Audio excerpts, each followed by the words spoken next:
नमस्कार व्यूअर्स, मैं हूं अमीश देवगन और आप देख रहे हैं देश का सबसे लोकप्रिय कार्यक्रम आर पार। पिछले 2 दिनों में 2 बहुत बड़ी राजनीतिक घटनाएं हुई हैं।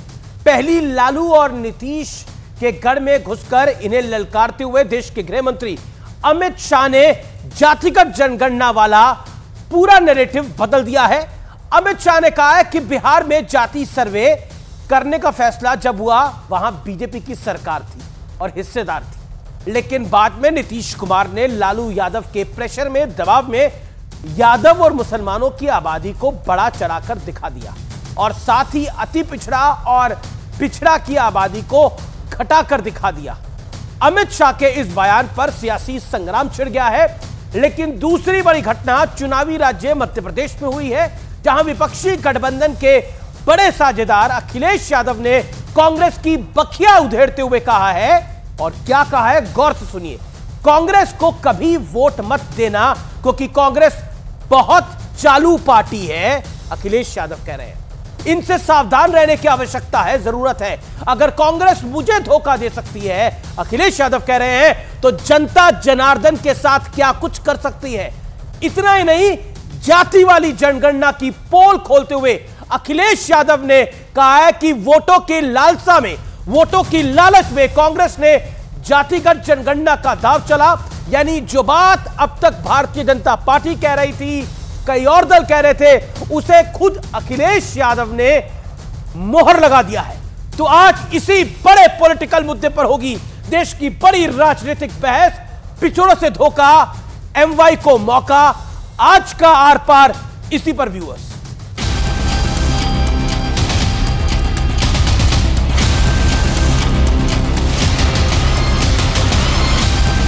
जाति वाली जनगणना के नाम पर 2024 में सत्ता का सपना देख रहे विपक्ष पर अमित शाह ने जोरदार प्रहार किया है और इस पूरे समीकरण का कच्चा चिट्ठा खोल दिया है। पिछड़ा और अति पिछड़ा दोनों समाज को कहने आया हूं, ये सर्वे जो है ये छलावा है।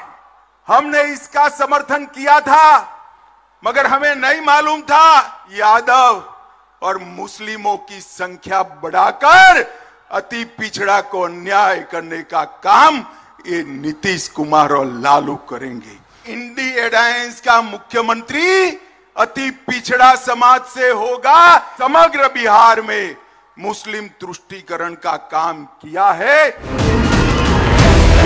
अमित शाह का बयान आते ही जातिगत जनगणना का ढोल पीटने वाले बेचैन हो गए। अगर इतना ही गलत अगर हुआ है तो देश भर में करा ले, कौन रोक रहा है। और जितने जगह बीजेपी शासित राज्य है वहाँ भी करवा ले जाति जनगणना। लालू जी के दबाव में कुछ जातियों की संख्या बढ़ा दी गई और जो अति पिछड़ा समाज है, जिसको आप कहें कि 36% है, वो 36 से काफी ज्यादा है। दूसरी तरफ मध्य प्रदेश में कांग्रेस के साथ सीट शेयरिंग न होने से आग बबूला हुए अखिलेश यादव ने कांग्रेस पर अब तक का सबसे तीखा हमला कर दिया है। कांग्रेस को भी वोट मत देना, बहुत चालू पार्टी है कांग्रेस। सावधान रहोगे कि नहीं रहोगे? अरे जब हमें धोखा दे दिया तो तुम कहां के बंसल हो? कांग्रेस भी जाति जनगणना कहने लगी है, उन्हें वोट लेने के लिए जाति गणना करा रहे हैं। तो सवाल है कि जाति वाली जनगणना से लेकर गठबंधन तक विपक्ष का हर प्लान चकनाचूर हो रहा है। आज इसी सवाल पर होगी देश की सबसे बड़ी बहस। और अब वक्त है आर पार के सुप्रसिद्ध विश्लेषण का। आइए नजर डाल लेते हैं आर पार का सुप्रसिद्ध विश्लेषण, गठबंधन की बिगड़ती चाल का विश्लेषण। जातिगत जनगणना, चाहा क्या, हुआ क्या। पिछड़े वोट के साथ लाने की कोशिश। अमित शाह ने विपक्ष की पोल को खोला। देश भर में जातिगत जनगणना की मांग पर बीजेपी को बैकफुट पर लाने की कोशिश थी, यह चाहा। लेकिन हुआ क्या, यादव मुस्लिम की संख्या बढ़ा चढ़ाकर पेश करने के गंभीर आरोप लग रहे हैं। बड़ी बात, अखिलेश बोले वोट के लिए जातिगत जनगणना चाह रही है कांग्रेस पार्टी। बढ़ता हूं मैं आगे। महागठबंधन, चाहा क्या, हुआ क्या। 2024 में बीजेपी के खिलाफ मजबूत विकल्प तैयार करने का प्लान। हुआ क्या, नीतीश अखिलेश जैसे नेता कांग्रेस के बर्ताव से नाराज है और कह रहे हैं कि कांग्रेस की सोच अलग है, दिशा अलग है और मानसिकता अलग है। बर्ताव में आगे सीट शेयरिंग कर बीजेपी के साथ सीधा मुकाबला करने की चाह थी, लेकिन हो क्या रहा है, लोकसभा के साथ दिखने से पहले ही राज्यों में दो दो हाथ चल रहे हैं।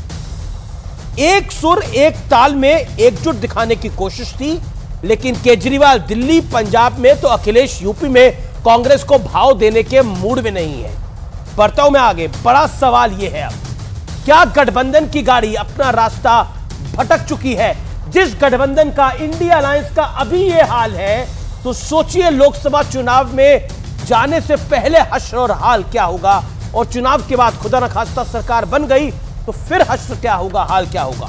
मेरे साथ बात करने के लिए आज कौन कौन है, आइए देख लेते हैं। मैजिक कॉल पे विवेक श्रीवास्तव है मेरे साथ, लेफ्ट के आइडियोलॉग मेरे साथ असीम वकार है, प्रवक्ता AIMIM के, मेरे साथ रोहित अग्रवाल है, प्रवक्ता RLD के, मेरे साथ गौरव भाटिया है, प्रवक्ता भारतीय जनता पार्टी के, सुप्रीम कोर्ट के एडवोकेट भी हैं। आप तमाम लोगों का अभिनंदन है। मैं शुरुआत में 60 सेकंड आप सबको दूंगा अपनी बात को रखने के लिए। मेरा निवेदन है कि दूसरे को शालीनता से और शांति से जरूर, धैर्यपूर्वक जरूर सुनिएगा।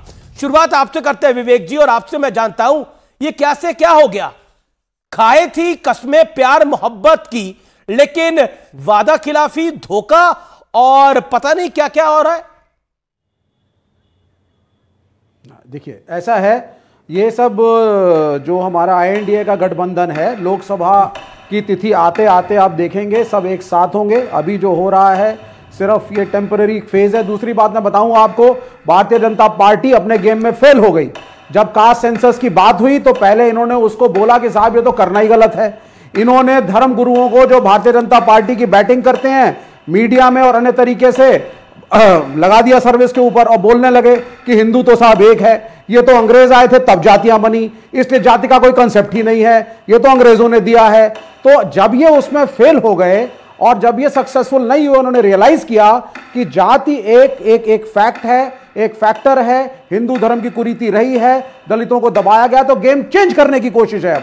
अब ये कह रहे हैं साहब नहीं, ये तो हमने करवाया था कास्ट सेंसस, कास्ट सर्वे तो हम करवाएंगे, तो करवाइए ना। तो ये अमित शाह बैकफुट पे आ गए हैं और ये वहां पे जाकर के सिर्फ ये बैकफुट पे आ गए हैं, तो अब ये क्रेडिट लेने की 50 सेकंड हो गए, 50 सेकंड आपके हो गए। तो ये बेसिक बात है जी, 50 सेकंड आपके हो गए। गौरव भाटिया आपकी टर्न है, आपको मैं मौका देता हूं अपनी बात को रखने का। 50 सेकंड आपके पास है, और क्योंकि गौरव भाटिया के विरोध में 2 दल है, तो बराबर का मौका सबको मिलना चाहिए।